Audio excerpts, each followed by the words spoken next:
So totally we just take up for revenue recognition. This is only pictorially we could just do only two. So now let us just bring out the comparison as how we did for IAS 16. Say what is referred as IAS 16.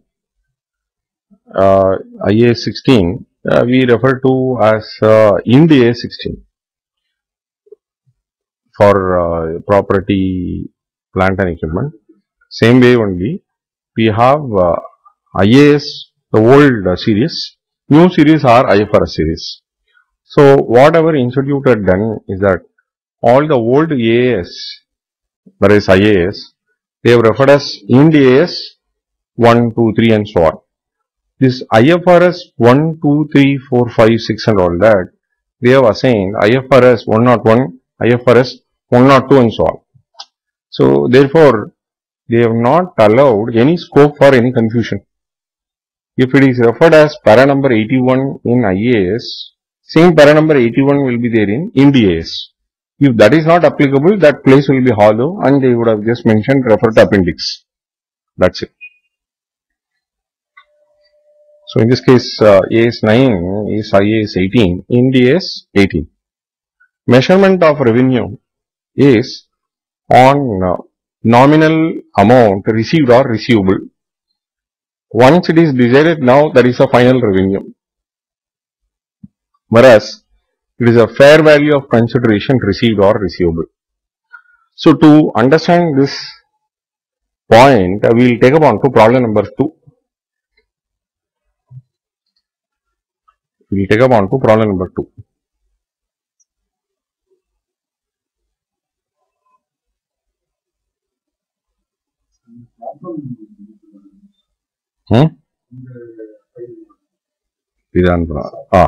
I will send now. At the end of the class, I will send. Mani sir will read out question number 2. We delivered a quantity of components to the customer on December 2015. The invoice number was received by that. We expected to receive payment on 28th February 2016. We have received no cash as this 30th April 2016. Our credit control department are informed that customer has major cash flow problems as a result of the failure of one of its projects sometime in February 2016. They have agreed to allow the customer until 31st March 20 to settle the debt, by which time they are confident the cash flow problems will be resolved. I am a little concerned about the time we are allowing here. I believe you would currently expect annual interest of 6% on any money we lend out, and we seem to be allowing this customer on interest rate payment period. Maybe that none of this is relevant anyway because we didn't find out about this problem until 30th April 16. They don't know what accounting assistance to make it. Right. Say we have delivered some quantity by 31st of December 2015. So what journal entry we would have passed at that point of time? If you ask a question, so definitely we would have had some journal entry passed. So what journal entry we would have passed? Receivable debit, credit, revenue, 5 lakhs. This is the journal entry that we would have passed by 31st of December. Correct. But what is the year ending that we are not knowing? So the year ending we may take it up as 31st of March. We have not mentioned it exactly by what time and all that. So they have just mentioned we have not received as said by 30th of April and all that they have mentioned. So let us assume for the sake of simplicity that by 31st of March 2016 they know that they will not be receiving it. But what in the traditional books of accounts what we do is that in the balance sheet what is recorded initially as receivable at 5 lakhs will continue to be there as 5 lakhs only, and in profit and loss account we will recognize this revenue even though this matter we may be receiving more than 1 year later. So our Companies Act would say whether this matter is to be taken up as current asset or non-current asset. So, our Companies Act 2013 is not really worried about the measurement, they are really worried about the reporting, classification and all that. So, whereas this IFRS is taking care of both measurement as well as the entire, what I would say, the area of accounting. So, they don't limit themselves only to say how it is to be presented and all that. So, they just go to the deep and they say that we are not supposed to do this way. So, when we know that a revenue is to be recognized or when the revenue is likely to be received more than 1 year from the date of sale, then time value of money will automatically come into picture. That means we are not supposed to take up the revenue on the invoice amount what was initially billed. So, that means we are giving a loan sort of thing and therefore we should take up the present value of future money receivable, and they have indicated in the problem that it is 6%. So, we are expected to consider the receivables only to the extent of the present value. So, the journal entry that we are or the amount that we are supposed to recognize by 31st of March would be 5 lakhs into 1 divided by 1.06. This is the amount that we are expected to recognize. 4,71,698. That means I have recognized extra sum into my books of accounts. So, my receivable position and revenue position were excessively taken into my books of accounts. So, therefore, I am supposed to reverse it. Revenue account debit, the difference, 28,302. Credit, receivable, 28,302. So, this will bring my position of receivable by 31st of March 16 to 471,698. So there is a point to clarify here. Yeah. The interest what we have mentioned here is expect annual interest of 6%. But we are only 3 months old. But by 31st of March 2016, 31st of March 2016, from that date, this is the reporting date. So, we are likely to receive it by 31st of March 17. So, we are reviewing it on the balance sheet date. When revenue was initially recognized, there was no doubt we had in our mind and we have booked as if the money is to be received within the accounting period, that is by 28th of February 2016 itself. But when a review was made by 30th of April as events occurring after balance sheet date live, we get to know that the customer was given with an extended credit period and therefore the recognition what we have made initially as revenue to the extent of 5 lakhs, we consider that they should have recognized only to the extent of 471,698. But we can't go back and try for 15 months or so, because an adjustment which is carried out by the balance sheet date is the date. See here, information is not very clear as when is the accounting year is ending and all that. So, we are assuming it by 31st of March, by 30th of April, we get to know the information. So, adjustment is carried out on the reporting date. So, it is only our own adjustment that we are bringing out for want of details, and we find excessively we are booking, so therefore we are reversing it. This is by 31st of March. Our receivable position is redrawn to 471,698 and revenue is also recognized to the same extent of 471,698. Now, how in the years to come, that is during the year 16-17 we are expected to consider. During the year 16-17 we are not supposed to recognize any amount of revenue because revenue recognition is over by 15-16 itself. Now, during this period, a receivable will mature to a greater sum and the sum that it will reach would be 5 lakhs. So, that point of time in 16-17, we will pass a journal entry by debiting receivables for 28,302 and credit will be given to interest income 28,302. So this would result on the balance sheet date by 31st of March 17, our receivable position will be falling due on that day and it will be brought to a position of 5 lakhs. How come? 471,698 plus 28,302. How come we know about this figure of 28,302? It is on 471,698. We will apply 6% for 1 year and that brings you the figure of 28,302 and interest income will be credited to profit and loss account.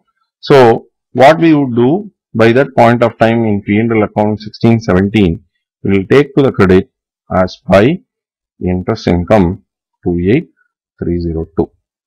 28,302 and in our profit and loss account, we would offer credit in the old system as well as in the new system total amount of rupees 5 lakhs. I will just bring out a comparison. How? In old system and IFRS system. In old system, in P&L account, in the year 15-16 itself, we will record 5 lakhs. Whereas in IFRS, in 15-16, we will credit to P&L account 471,698 and in 16-17, we will take it up as 28,302. So the summation of these two is going to be the same 5 lakhs. But it is not the summation that matters. It is only the income as to which period it is attributable is very important and therefore we are not doing it out on a summarized basis. We are just doing it on an analytical basis. So as how much is the income that we should recognize, here it will be revenue and here it will be interest income. Totally what they would be collecting in the old system is also 5 lakhs and in the new system also it is 5 lakhs. So the transaction will continue to be the same as before. It is only our viewpoint is changing and therefore we are having two different numbers. So it is something like standard costing as how people normally consider it as tough. How consolidation is considered to be tough. I would just tell this financial instrument is rated even 10 times of the complexity to these two topics I am just referring about. But which topic people normally consider as very tough? Actually, in my experience, they are not tough. In fact, I will just go a little less prepared. At any point of time, we can just take up the class. Mani sir will agree with at least, if not for both, at least for one. Which one you would say that it is very easy to tackle? Standard costing. So, but CFS is also like that only. Like that, I could just sense that this subject is going to be like that only. I made one small progress in this. I would like to share with you. We are going to study only in the balance sheet. We are not going to take up profit and loss account because we are talking something about financial asset, financial liability. So firstly, I would take up cash. So whether cash is a financial asset or financial liability. So firstly, we will classify things as asset and liability. There are certain item of assets are not taken up here. Certain item of assets are taken up. So Mani, can you just tell what is that you feel like?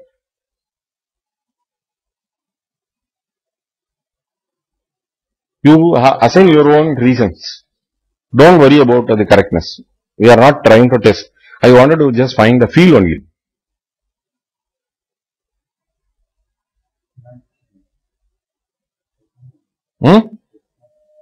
Yes, it is financial asset only. Why? Reason you can assign.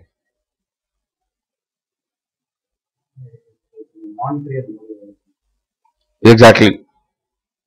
So in AS 11 foreign currency accounting standard, we used to have an item called as monetary items. Most of the monetary items are financial asset and liability only. What is monetary item is, they say cash, any receivable and payable in definite terms where you will find money is collected at the value at which it is stated You pay at the value at which it is stated. That is, you pay. So that means you don't receive more or less. You don't pay more or less. Even though there can be some bad debts, there may be some discount. The intent of debtors would mean you have got to collect this money. So therefore, you may classify receivables and payables, cash and bank balance as monetary items. So that is the scale that we use in the case of AS 11. So that is what Mani sir is telling. It is correct. It is a medium of exchange. The reason as why it is considered as financial asset is that it is a medium of exchange. So whatever I want to buy in this world, I will pay the cash and take it up. Then people will ask a question whether deposit of cash with a bank, is that a financial asset? What would be your stake, Mani sir? So I would like you people, if there is Mani sir to participate more on this. Do money trade in order. Why?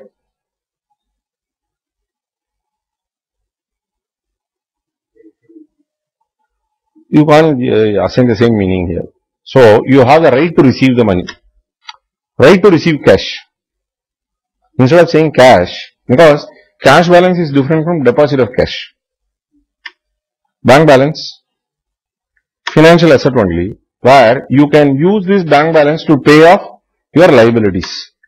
Can be used to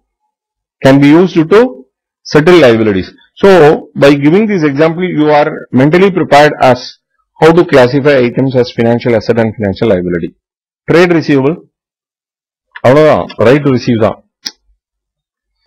என்னது டெபாசிட்னா fixed deposit இருக்கணும். அதனால deposit of cash with bank balance தனி. அது mature ஆகல. So where the maturity may fall in the next period. So it has got a lot of difference. Trade payable, financial liability, because you have obligation to pay, need to pay by cash. Notes receivable, financial asset from the viewpoint of the holder, because if I surrender the note, I got to take the money. Note payable is financial liability. From the issuer point of view, this is the amount that we have got to pay off.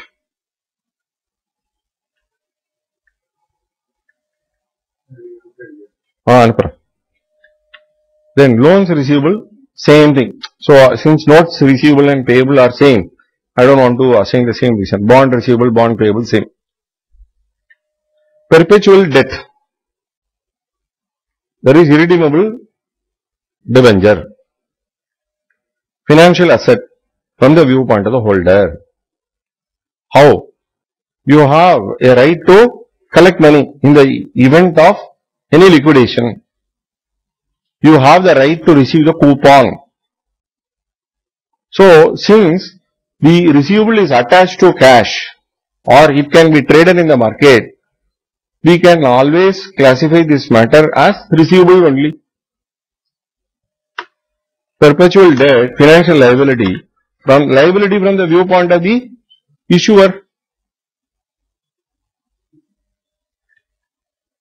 Financial guarantee, financial liability, obligation to pay money. Actually, money arises. There is obligation to pay money arises if the borrower or obligator fails to keep up the commitment. Financial lease, it is a FA. It is a FA because from the viewpoint of the lessor, it is an amount receivable. Financial lease from the viewpoint of the lessee. Operating lease from lessor, it is recognized as asset which is given for operating lease. There is a new way of thinking people have just started giving. So we have a problem in operating lease where I have a machine which is there in my books of accounts as a machine, but I give it only for 2 years of lease. A machine may last for 5 years, but I am giving it only for 2 years. In my books it will be reported as machine only. But I would have entered into a non-cancellable lease with the lessee where he is expected to pay me 2 lakhs each. So I am not recording anywhere in the financial statement the recoverability or the right to receive the money. I am not recording it at all. So the new look that they are giving on to operating lease is that, so if I am the owner of the asset, what I have lent, what I have given the asset for the purpose of usage, though I am not losing ownership, I will record that in my books of accounts, as well as the right to receive the lease rental is also to be recorded as an asset. So this is the new outlook that they are giving in the financial instrument as of now. As of now, AS 39, where it says that this item is not a financial asset at all. So the days when we take this financial instrument to a next level, operating lease may also come under financial asset to the extent of the amount which can be recovered from the lessee. There is a confusion that we have. Presently we say it is not a financial asset, not financial instrument as per IAS 32. Right to collect money is not recognized as financial instrument. Operating lease from the lessee's point of view, not a financial liability at all, because obligation to pay is not regarded as financial liability. இது ஒரு exception. Inventory, not a financial asset. No right, no obligation. அதாவது பணம் வரா மாதிரி இருக்கணும். நான் வந்து customer அப்படி தப்பிது அப்படின்னாக்கா அவன் வந்து குட் மார்னிங் சொல்றதுக்காக இல்லை, பணம் கைக்கு தான். ஸோ எந்த அசட்டுமே நமக்கு பணம் வரா மாதிரி இருந்தால்தான் அது வந்து ஃபினான்ஷியல் அசட். அப்போ இதுதான் அந்த மானிட்டரி ஐட்டம்ஸ்ல சொல்லுவோம். Any item which is reported in the balance sheet, when you realize at the value at which it is stated, then it becomes monetary item. So stock is reported at cost, but when you sell it off, you sell it at a higher price and you collect money. But the value at which it is reported is lower than the value at which you would be receiving the money. So therefore, எந்த வேல்யூல அந்த balance ஷீட்ல இருக்கோ அதே அமௌண்ட்டுக்கு நமக்கு பணமா வந்தால் மாத்திரம்தான் அது பினான்சியல் அசெட்னு சொல்றோம். ஸோ அப்படி பார்த்தாக்க நம்ம சாதாரணமா இன்வென்ட்ரி வித்து நமக்கு பைசா வரும் அப்படின்னா கூட, நம்ம பிக்ஸ்ட் அசெட்டை வந்து ஒரு ஸ்டேஜ்ல நம்ம வித்துட்டா நமக்கு பணம் வரும்னு சொல்லிட்டாக்க, அப்போ எல்லா அசெட்டுமே பினான்சியல் அசெட்னு ஆயிடும். ஏன் அந்த மாதிரி பண்ணல அப்படின்னாக்க, fixed assets and inventory were to be considered as financial asset, இந்த பேலன்ஸ் ஷீட்டே வராது. Everything is to be reported at fair value. Then you will have huge amount of loss. When there is a fall in fixed asset, which is not going to be a small fall, so which you are doing it on a slow-paced manner in the form of depreciation and all that. So then everybody will have their own unique scale of valuation. So you may end up with a fancy depreciation. People will be just taking it up, and if that is allowed, then it will be a total anarchy. So therefore, they would just consider inventory, fixed assets, including intangible assets, as not a financial asset.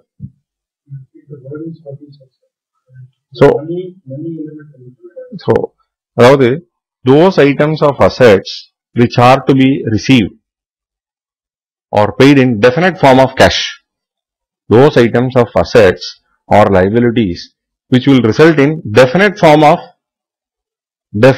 of receipt or payment at the values at which they are stated in the balance sheet. At the values at which they are stated in the balance sheet. At the values at which they are stated in the balance sheet. At the values at which they are stated in the balance sheet. அதாவது balance ஷீட்ல சொல்லப்பட்ட ஃபிகர்ல நமக்கு ரிசீப்டோ பேமெண்டோ ஆயிருக்கணும். உங்க doubt என்ன மணி?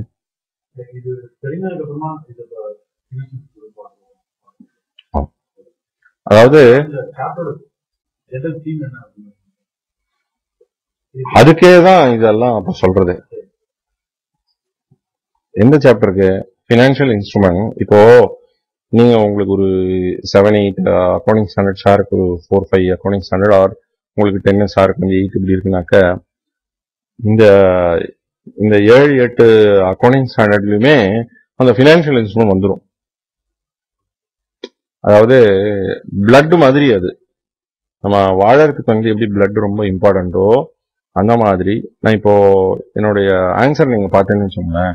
இந்த revenue ரெகக்னிஷன்ல 2வது பாயிண்ட்ல what he chase IAS 39 financial instruments. இது லோன்ஸ் அண்ட் ரிசீவபிளா இருக்கு. நீங்க வந்து அமார்டைஸ்டு காஸ்ட்ல தான் ரெக்கார்ட் பண்ணணும்.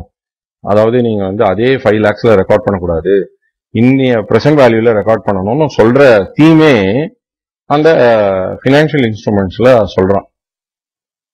ஒரு வருஷம் கழிச்சு வரக்கூடிய ரிசீவபிள நீங்க அதே வேல்யூல ரெக்கார்ட் பண்ணக்கூடாதுங்கிறது அங்க சொல்றான். நீங்க ஐஏஎஸ் 18 மாத்திரம் தனியாவே படிக்கவே முடியாது. நம்ம வந்து இந்த பினான்சியல் இன்ஸ்ட்ருமெண்ட்ஸை வந்து தெரியாம போகவே முடியாது. நான் இப்போ இந்த கிளாஸ்லயே நான் பினான்சியல் இன்ஸ்ட்ருமெண்ட்ஸ் எல்லாம் நடத்தவே முடியாது. மொத்தம் எவ்வளவு அக்கௌண்டிங் ஸ்டாண்டர்ட்? 3 அக்கௌண்டிங் ஸ்டாண்டர்ட் இருக்கு பினான்சியல் இன்ஸ்ட்ருமெண்ட்ஸ். நம்ம இப்போ existing 30, 31 and 32 the volume of 30, 31 and 32 உடைய வால்யூம் இந்த 29 அக்கௌண்டிங் ஸ்டாண்டர்ட் இருக்கு பாருங்க, இதெல்லாம் ஒரு தராசுல வச்சிருங்க. இந்த பினான்சியல் இன்ஸ்ட்ருமெண்ட்ஸ் ஒரு தராசுல வச்சிருங்க. இந்த பினான்சியல் இன்ஸ்ட்ருமெண்ட்ஸ் தான் டொபுக்குன்னு கீழே வந்துடும், அவ்வளவு வெயிட் அது. இந்த 29 அக்கௌண்டிங் ஸ்டாண்டர்ட் இருக்கு பாருங்க, இது எதுவுமே வந்து இனிமே உபயோகத்துக்கே வரவே வராது. அதனால இந்த 30, 31 and 32 பினான்சியல் இன்ஸ்ட்ருமெண்ட்ஸ் நீங்க வந்து மேண்டட்டரியா போட்டா என்ன ஆகும் அப்படின்னா, இந்த 29 அக்கௌண்டிங் ஸ்டாண்டர்ட் ரிவைஸ் பண்ணிடணும். ரொம்ப சிம்பிள் மேட்டர். இப்போ அன்னைக்கு ஐஏஎஸ் 16 எடுத்தோம். அந்த 16ல என்ன சொல்றது, நீங்க வந்து டிஸ்மேண்ட்லிங் காஸ்ட்டை வந்து போடணும் அப்படின்னு சொல்றது. அவன் அந்த அன்வைண்டிங்னு சொல்றான். நீங்க ப்ரொவிஷனை வந்து ஏத்திண்டே வரணும், அது லைபிலிட்டியோட பண்ணணும். அது எல்லாமே இந்த பினான்சியல் இன்ஸ்ட்ருமெண்ட்ல சொல்றான். எல்லாத்துக்குமே வந்து மெயின் நதி வந்து இதுதான்.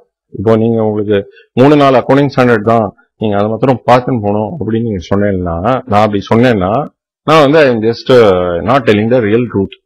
ஸோ இன்னைக்கு ரொம்ப ரொம்ப பரபரப்பா பேசுற மேட்டர் வந்து இன்னைக்கு நியூஸ் எடுத்துலாம் கெஜ்ரிவாலுக்கும் அந்த கவர்னருக்கும் நடக்கிற சண்டை. 2 நாள் முன்னாடி மோடி எங்கேயோ போய் எதையோ வளரினா அதை வச்சுன்னு மக்கள் எல்லாம் பேசுறது. அப்புறமா அந்த வயத்தா எக்கி ஒருத்தம் பண்ணுவானே, பாபா ராம்தேவ், அவன் ஏதோ பேசினா இதுதான் வந்துட்டே இருக்கும். ராகுல் இதுதான் வந்துட்டே இருக்கும். இது ஒவ்வொரு நாளும் ஒவ்வொன்றும் மறைஞ்சுட்டே இருக்கும். ஆனால் இது எல்லாத்துலயும் மெயினா இருந்துட்டே இருக்கிற ஐட்டம் வந்து அக்கௌண்டிங் ஸ்டாண்டர்ட்ல பினான்சியல் ரிப்போர்ட்டிங்ல பினான்சியல் இன்ஸ்ட்ருமெண்ட்ஸ். நீங்க பினான்சியல் இன்ஸ்ட்ருமெண்ட்ஸ் தெரிஞ்சதுன்னா இது ஒரு ஹிந்தி சான்ஸ்கிரிட் தெரியாத மாதிரி. எனக்கு ஹிந்தி சான்ஸ்கிரிட் வந்து தெரியாம நான் வந்து எந்த பாஷையாவது நீங்க பேச முடியுமா?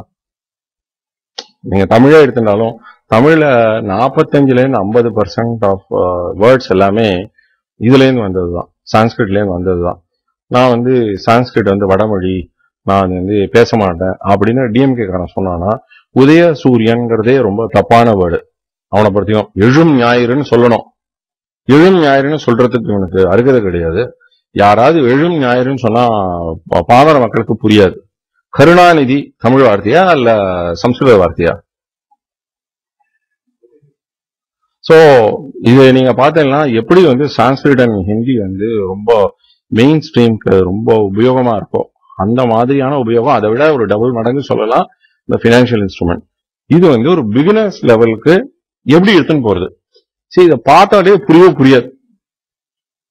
நிச்சயமா அடிச்சு சொல்லுவேன், எவனோ புரிஞ்சான் அப்படின்னு புரிஞ்சுது அப்படின்னா, நான் வந்து நம்ம ஏதோ ஒரு படத்துல கொஞ்சம் நடுவுல கொஞ்சம் பக்கம் காணத்துல சொல்லிட்டே இருப்போம், தான் நீ சொன்னா மாடியில இருந்து குதிச்சுடுவேன்னு, அந்த மாதிரி குதிச்சிடலாம்.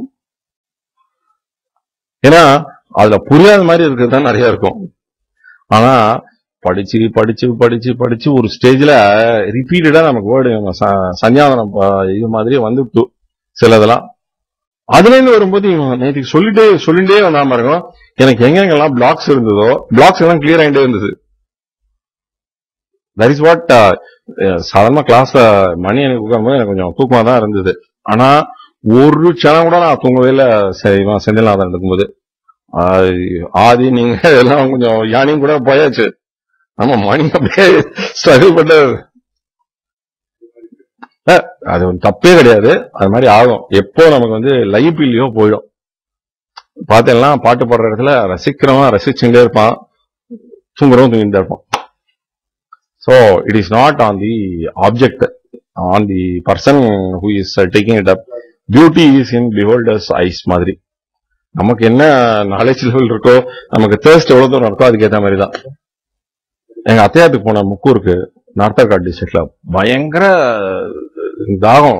இப்ப மாதிரிலாம் தண்ணி எங்க இடத்துலயும் குடிக்க முடியாது. போனோம், அவன் அத்தை பையன் இவ்வளவு பெரிய சொம்பு அடிச்சான். எங்க ஆத்துல டம்ளர்ல சாப்பிட்டு பழக்கம், அவன் சொம்புல தான் சாப்பிடறான். சொம்பு எடுத்து சாப்பிட்டா அப்படியே கல்கண்டு மாதிரியே இருந்தது. எனக்கு கல்கண்டு மாதிரி இருந்தது. சாயந்தரம் வந்து சாப்பிட்டேன், சகிக்கல, கட்டுப்பா இருந்தது. அத்தை என்ன காத்தால கல்கண்டு போட்டு கொடுத்த, சாயந்தரம் கடுப்பு அடிக்காது அப்படின்னு. இதே கணத்துல இருந்தா ஜலத்தை 6ஆம் எடுத்து கொடுத்தேன். நீ என்ன இப்படி சொல்ற அப்படின்னு.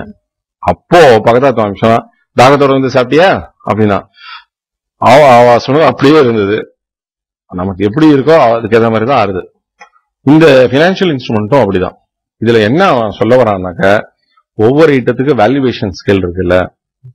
நீங்க வந்து இன்வென்ட்ரி வந்து cost or NRV whichever is lower இருக்கு இல்லையா, அந்த கான்செப்ட் தான் பல இடத்துல அவன் கொண்டு வரான். பல இடத்துல கொண்டு வரும்போது என்ன ஆயிடுறது, இப்போ என்ஆர்வி வந்து எப்பவுமே காஸ்டோட கம்மியா இருக்கு, நிறைய சான்சஸ் இருந்ததுன்னா என்ன ஆகும், உங்களோட இன்வென்ட்ரியோடைய வேல்யூனால லாஸ் ஆகப்படுது. இப்போ அந்த லாஸ் வந்து ரியல் லாஸோ, ரியல் லாஸ் கிடையாது. அப்போ இவ்வளவு நாள் என்ன பண்றோம், அதை ரியல் லாஸ் மாதிரி கொண்டு போய் ப்ராஃபிட் அண்ட் லாஸ் கொண்டு டெபிட் பண்றோம். இப்போ ப்ராஃபிட் அண்ட் லாஸ் கொண்டு ரெண்டா பிரிச்சுடுறான். ஒன்னு வந்து main profit and loss, other comprehensive ஓசிஐன்னு சொல்லிட்டே இருப்பாங்க எல்லாரும். அதர் காம்ப்ரிஹென்சிவ் இன்கம்ல கொண்டு போய் இதை தள்ளிண்டே வந்துருவான்.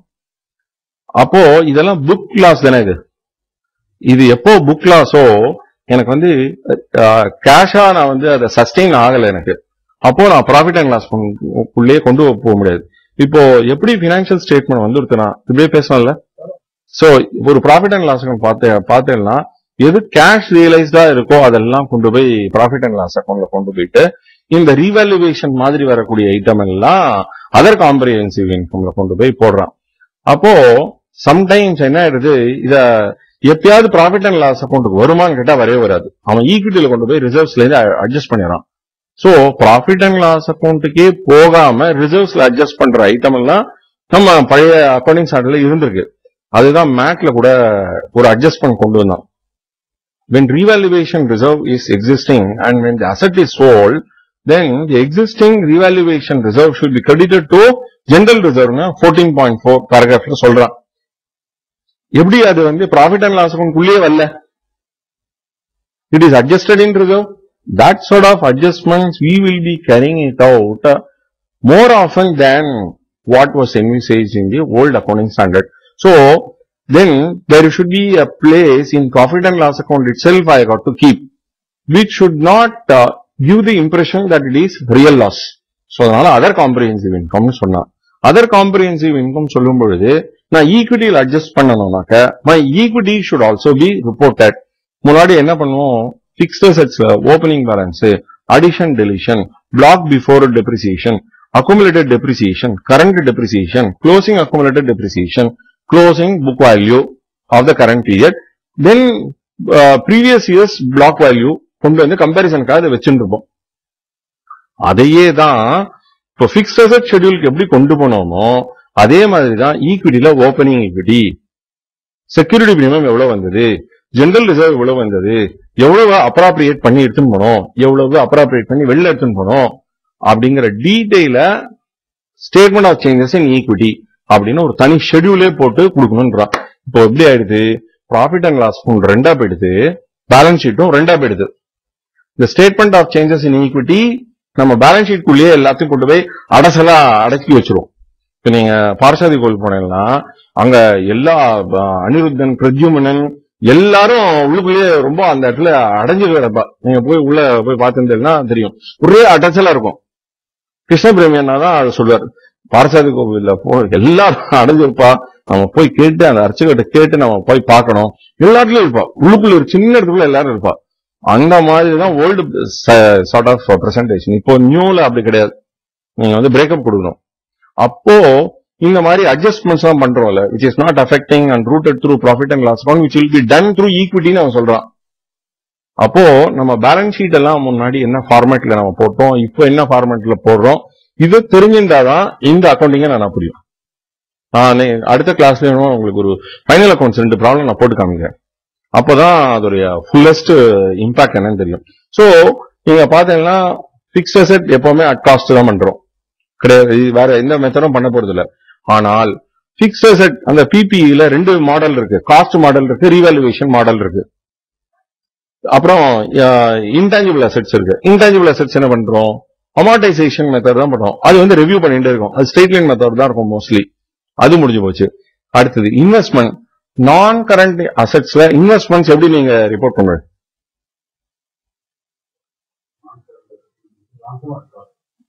அட் காஸ்ட் பண்ணுவேன்.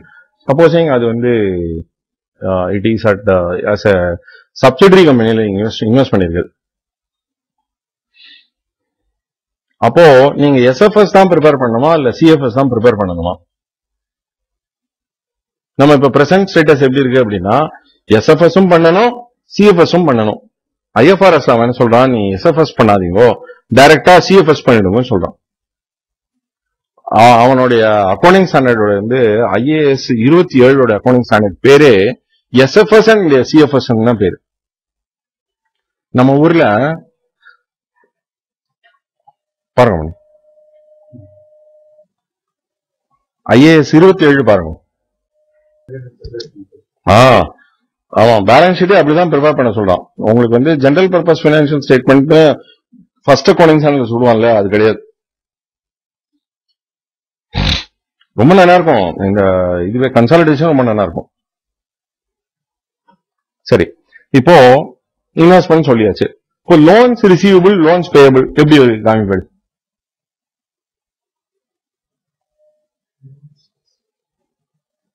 Loans receivable and loans payable. I am not asking which side of the balance sheet. I am asking what is the value at which you will report. எப்படி காமிப்பீங்க?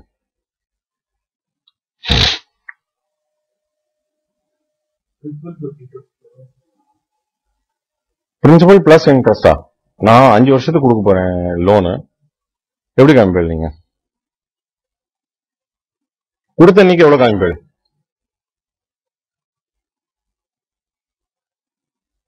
கொடுத்த அன்னைக்கு கொடுத்த amount தான் காமிப்போம். இதுதான் நம்ம தெரிஞ்சிருந்தோம். இப்போ 10 லட்சம் ரூபா சப்சிடி கொடுக்குறோம்னா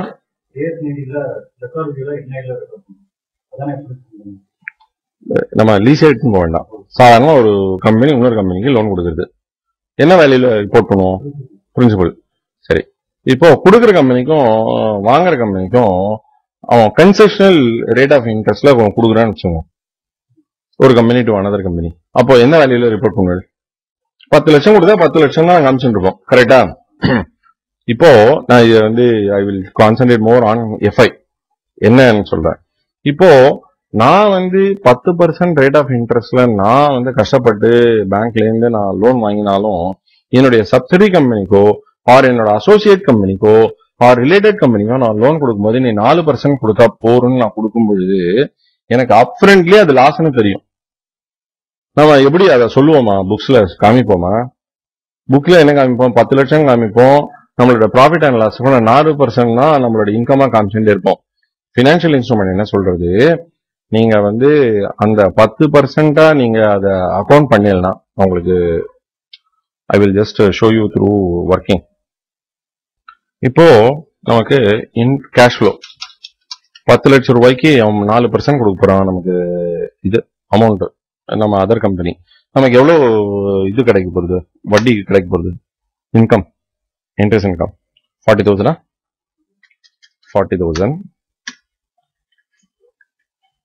40,000 ஹியர் 40,000 பிளஸ் என்னுடைய 10 லட்சம் திருப்பி கிடைச்சிரும், கரெக்டா?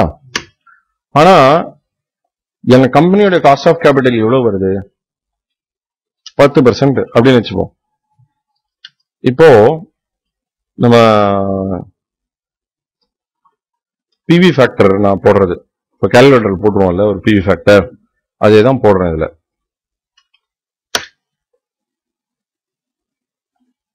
Correct. What I will do is discounted cash flow. What is a discounted cash flow? I am going to multiply 40,000 with the PV factor. I don't want decimal, so I am rounding it off. இந்த total அடிச்சா எவ்வளவு வரும்? Total அடிச்சா இதோடைய மதிப்பு எவ்வளவு அப்படின்னா 7,72,528. நான் எப்போ லோன் அங்க கொடுத்து முடிச்சேனோ அப்பவே அதோடைய அந்த 4% நான் அட்ஜஸ்ட் பண்ணதுல நான் நஷ்டப்பட்டது எவ்வளவு அப்படின்னு கேட்டாக்க 10 lakhs minus 772 528. இது நான் நஷ்ட கணக்கா இமீடியட்டா ரெக்கார்ட் பண்ணியானோம். சொல்ல புரியுதா உங்களுக்கு? சார் உங்களுக்கு புரியுதா அது? சோ நான் 10 லட்சம் ரூபாய் நான் கஷ்டப்பட்டு ஒருத்தனுக்கு கொடுத்தாலும் அது நான் 4% ரேட் ஆஃப் இன்ட்ரெஸ்ட் நான் இன்கமா எடுத்துட்டாலும் என்னுடைய புக்ஸ்ல வந்து 10 லட்சம் காமிக்க கூடாது. நான் வந்து என்ன ஜர்னல் என்ட்ரி எல்லாம் பாஸ் பண்ணணும் அப்படின்னு கேட்டாக்க I have to pass a journal entry. Loans receivable debit 10 lakhs, credit cash 10 lakhs. இது old system. இப்போ நியூ சிஸ்டம்ல என்ன பண்ணணும்? loans receivable 772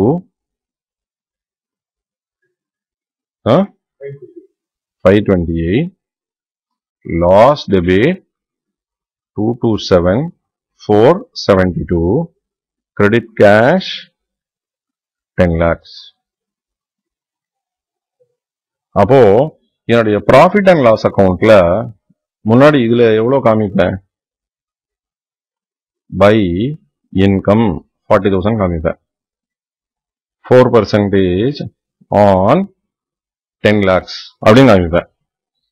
இங்க எவ்வளவு காமிக்கணும் அப்படின்னா பை இன்கம் எவ்வளவு காண்பிக்கணும்னா 10% on 772 528. எவ்வளோ? 77253. இந்த இடத்துல லாஸையும் நான் டெபிட் பண்ணிருக்கணும். 227 472. இது ஃபர்ஸ்ட் இயர்ல. இத எப்படி காமிக்க போறோம் அப்படின்னு பாருங்க. நீங்க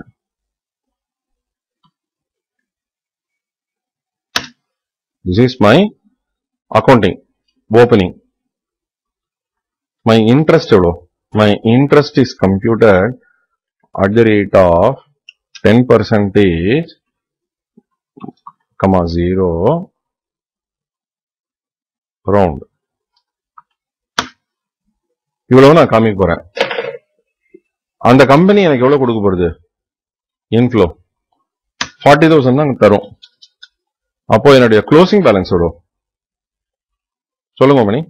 க்ளோசிங் பேலன்ஸ் என்ன இருக்க முடியும்? Opening balance plus interest minus 40,000. இது அடுத்த வருஷம் இது இது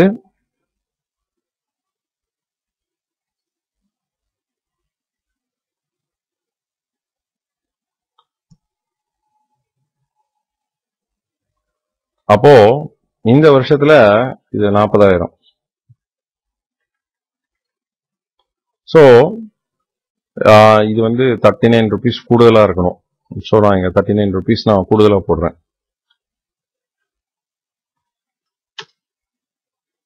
10% plus 39.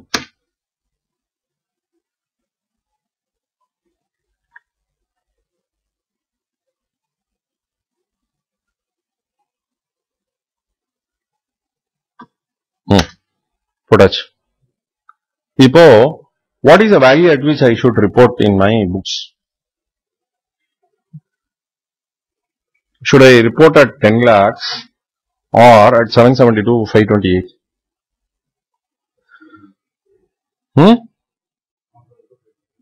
கரெக்ட். இப்போ நீங்க வந்து கேபிள் அதுக்கு இதுக்கு என்ன சார் சம்பந்தம்? இப்போ நமக்கு எவ்வளவு இன்ட்ரெஸ்ட் கிடைக்கிறது? சோ நமக்கு பழைய சிஸ்டம்ல இருந்தா எவ்வளவு கிடைச்சிருக்கும்? 40,000 into 5.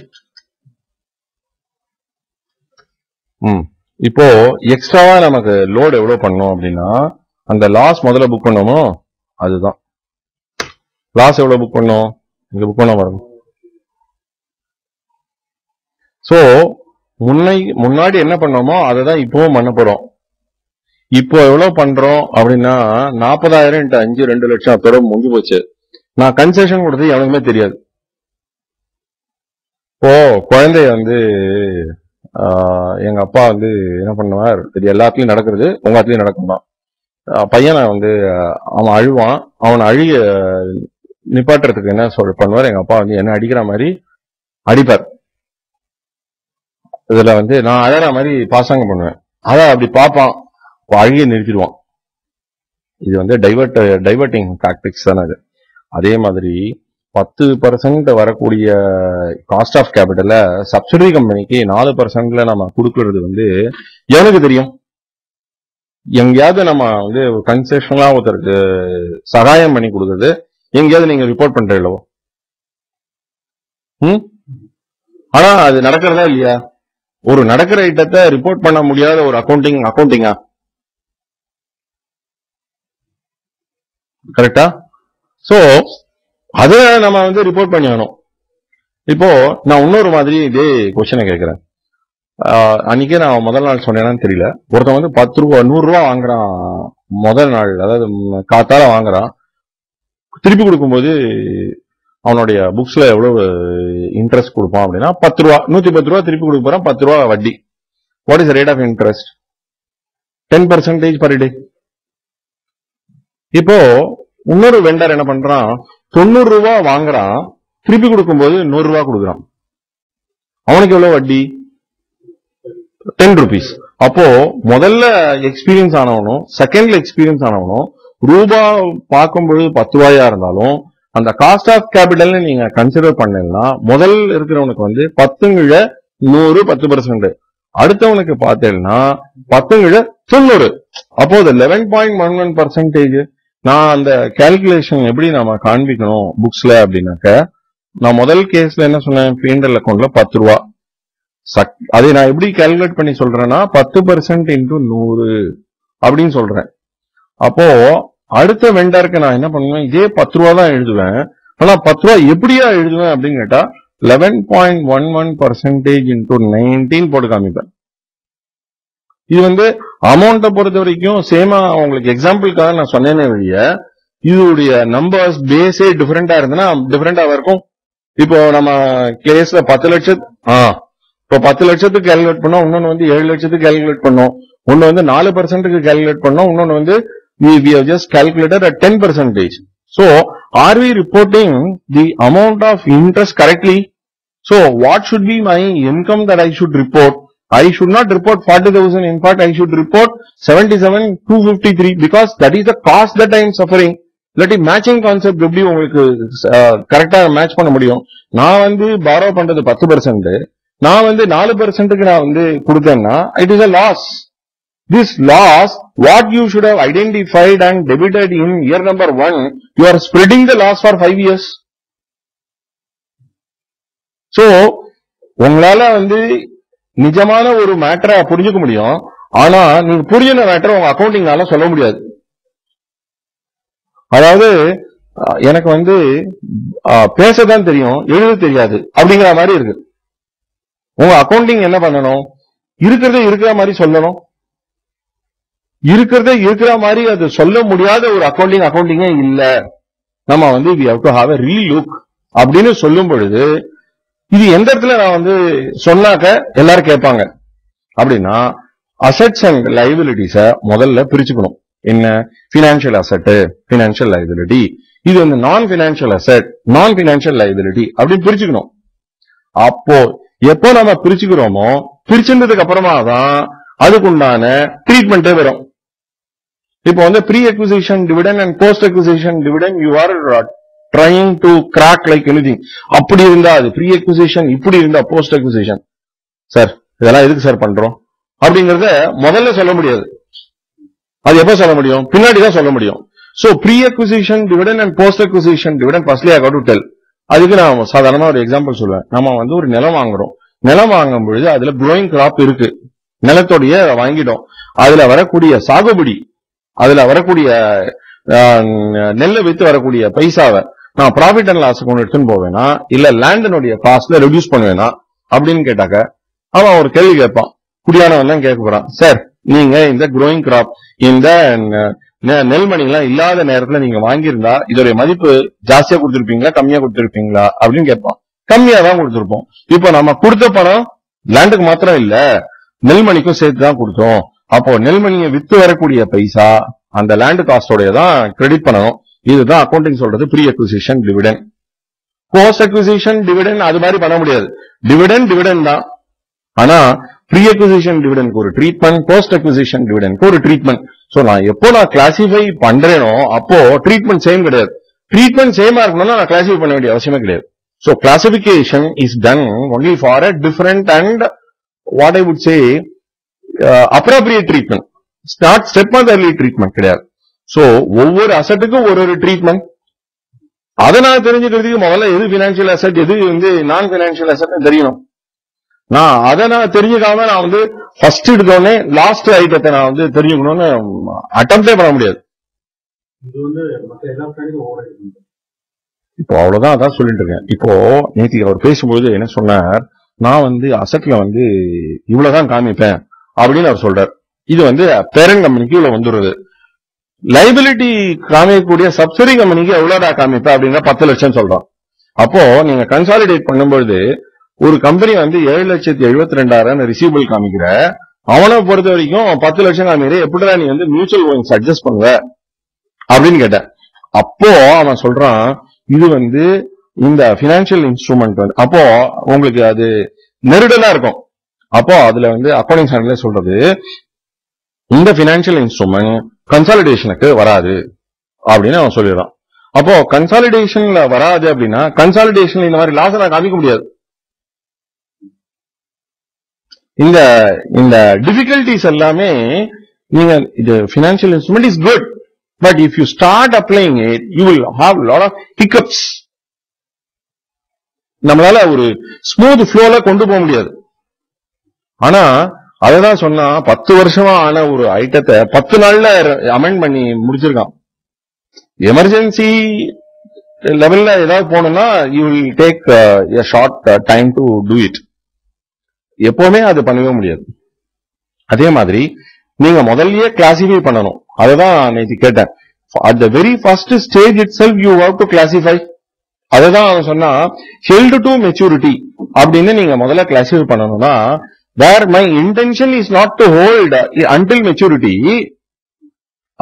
My intention is not to hold until maturity, but I have to classify it as held to maturity. If I am breaking the rule, then my portfolio will be treated as tainted portfolio அப்படின்னு சொன்னான். அதாவது நான் என்ன பண்ணணுங்கிறத நான் தான் decide பண்ணமே. Accounting should not tell what I should do. So accounting should be subservient to the entity and accounting cannot be directing the entity. என்ன பண்ணி அதான் அது கொஞ்சம் ஒரு நல்ல ஏரியா. அது இப்ப புரிஞ்சுதா மணி எதுக்காக பண்றோம்? Inventory not a financial asset. Property, plant and equipment, intangible asset same. Prepaid expenses சொல்லுங்க மணி, not a financial asset. ஏன்னா there is a right to receive இருக்கணும். Right to receive in the form of financial asset இருக்கணும். அது expenses தான் கழிய போறது. Deferred revenue. What is deferred revenue? Is the government grant that you receive, the amount of revenue that you are not in a position to recognize now, which you wanted to recognize it later for some reason or so. Revenue recognition award payable மாதிரி deferred revenue வந்துரும். அதை நீங்க என்ன பண்ண போறீங்க அப்படின்னு கேட்கிறான். Deferred revenue, is it a financial liability or not a financial liability? Financial, no inflow or outflow of cash exists.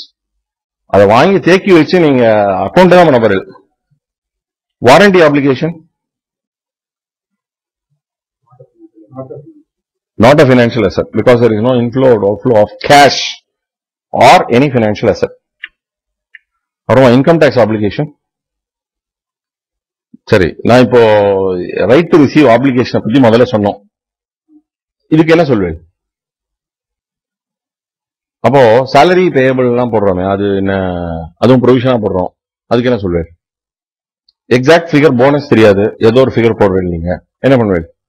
நீங்க ப்ரொவிஷன் அந்த மாதிரி சொல்ல முடியாது.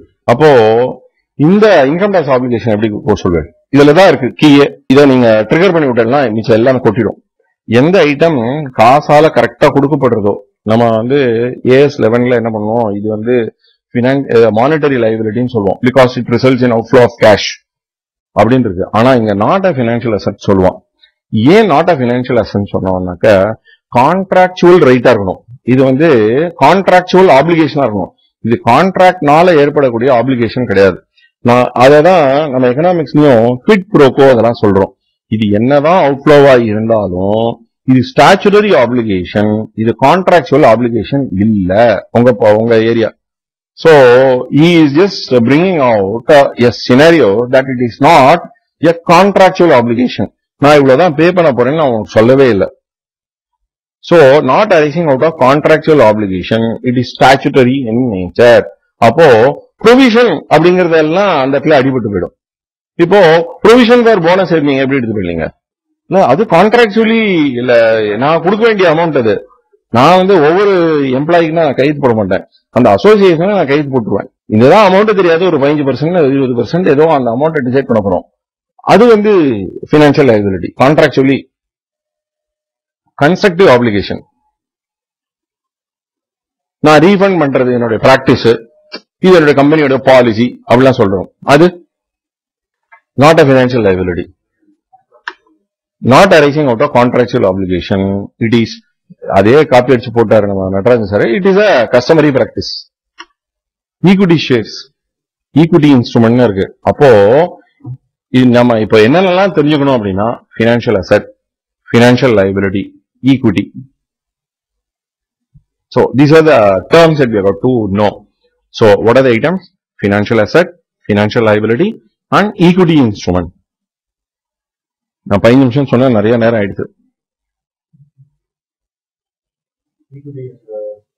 இது இதுக்கப்புறமா இருக்கு ஒண்ணு, இது வந்து இதோட போகாது. இப்போ என்ன பண்ணணும்,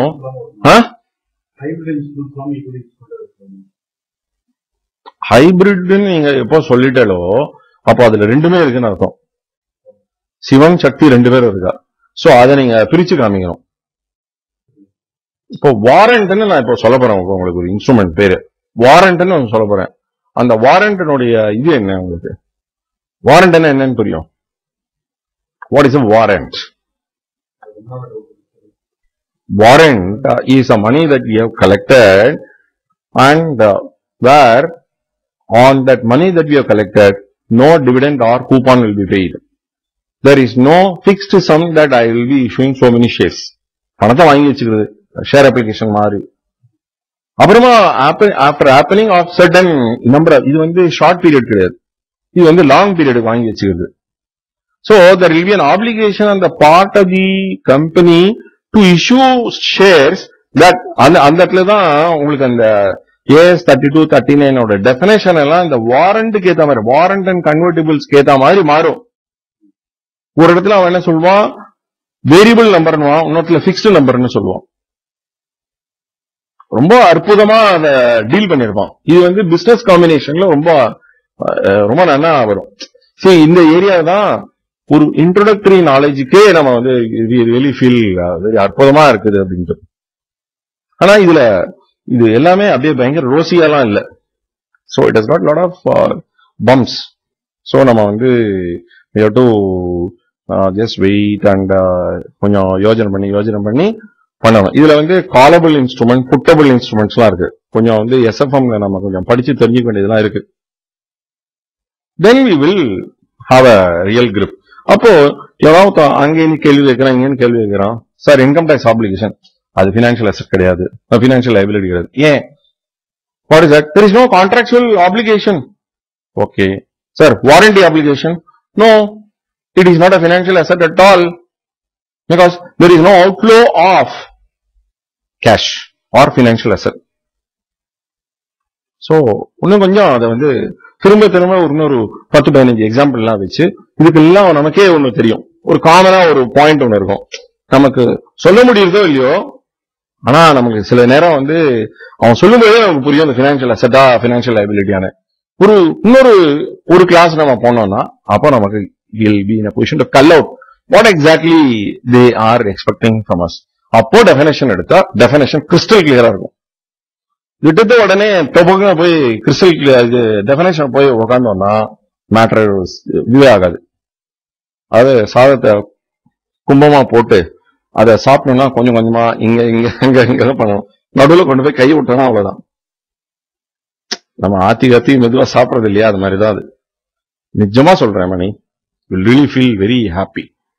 பட் முதல்ல நமக்கு புரியாத மாதிரி இருக்கும். ஐயோ இது தெரியலையே என்ன பண்ண போறோம்னு இருக்கும். அப்படிதான் எனக்குமே ஃபீலிங் இருந்தது. நேத்திக்கு நிறைய பிளாக்ஸ் வந்து எடுத்து விட்டான். So from there I will be in a position to take the entire financial instrument. That is for sure. அவன் ஹெட்ஜ் அக்கௌண்டிங் கஷ்டம் சொல்றான். ஹெட்ஜ் அக்கௌண்டிங் கஷ்டம் கிடையாது. அது எப்போ கஷ்டம் அப்படின்னா அந்த எஸ்எஃப்எம் தெரியாம இங்க வந்து உட்காந்து அக்கௌண்டிங் போட்டோம்னா தான் கஷ்டம். ஞாபகம் இருக்கு உங்களுக்கு AS 11ல எவ்வளவோ இந்த 12 கண்டிஷனையும் வச்சு ஜேர்னல் என்ட்ரி எல்லாம் போட்டு நம்ம புக்ல போட்டோம். அதெல்லாம் தான் ஹெட்ஜ் அக்கௌண்டிங். ஏற்கனவே பண்ணி வச்சாச்சு சார். அது AS 11ல அதை கொஞ்சம் கொஞ்சம் மாடிஃபை பண்ணி சில அதெல்லாம் போடும், அவ்வளவுதான். பட் இது வரைக்கும் உங்களால இது என்னன்னு சொல்ல முடியுமா? பினான்சியல் அசெட், பினான்சியல் லைபிலிட்டி, அது டிஃபரன்ஸ் கண்டுபிடிக்க வேண்டிய அவசியம் இல்லையா? உங்களுக்கு ஸ்டார்டிங் பாயிண்ட் தானே. இப்போ நம்ம தெலுங்குல தமிழ்ல பேசும்போது எதுக்கோசரம் வேணும் இந்த இதுக்கு எதுக்கோசரம் அப்படின்னு சொன்னா அவன் கோஷம் சொல்லுவான். வார்த்தை க்ளோஸா இருக்கும். நான் என்னதுக்குன்னா எந்த கொண்டுவான் அப்படி அப்படியே இருக்கும். ரொம்ப ஈஸியா கத்துக்கலாம். அவன் சொல்லுவான் பொதுன வச்சாடுவான். அவன் பக்கத்துல வந்துட்டே இருப்பான், நான் பக்கத்துல நின்று இருப்பான். பொதுன வச்சாடு அப்படின்வான். அவன் வந்து அவனுடைய என்னையா சொல்லணும், morning early morning he came அப்படின்வான். நம்ம தமிழ்ல என்ன சொல்லுவோம்? அதேதான். அவனுக்கு இது வராது, இங்கிலீஷ் வராது. என்னோட அவன் பேசி ஆகணும். நான் கேட்பேன் இது சொல்லு, இல்லைன்னா நான் பேசுவேன் அடுத்த காரியமா. அவன் அப்பா இருந்தாலும் பல்லக சிந்துட்டு சொல்லுவான். மார்னிங் ஈ கேம் தான் புத்தன வச்சாடு அப்படின்னா. அந்த மாதிரிதான் கொஞ்சம் அந்த பாஷை வந்து புரியாத மாதிரி இருக்கும். அப்புறமா பக்கத்துல போகும்போது நிறைய யூசேஜ் பண்ணும்போது தான் அது புரியும். ஒரு ஸ்டேஜ் நம்மளால நல்லா பேச முடியும். அந்த மாதிரிதான் இது subject. I would just say it is very good. It is அடிக்கிற தூரத்துல தான் இருக்கு. ஏன்னா ரொம்ப அவசரமா உங்களுக்கு. சோ இன்னைக்கு மூடிடும் அதோட. நான் உங்களுக்கு அனுப்பி விடுறேன் சார். நான் அதுக்கு போயிட்டு ஃபர்ஸ்ட் 1, 3 and 4 வந்து ஒண்ணுதான், ஒரே ஆன்சர் தான் அது. இது எந்த இது சார்? நான் உங்களுக்கு அனுப்புறேன், பாருங்க. நெக்ஸ்ட் கிளாஸ்ல இது மெயினா ஃபோக்கஸ் பண்ணிடுவோம்.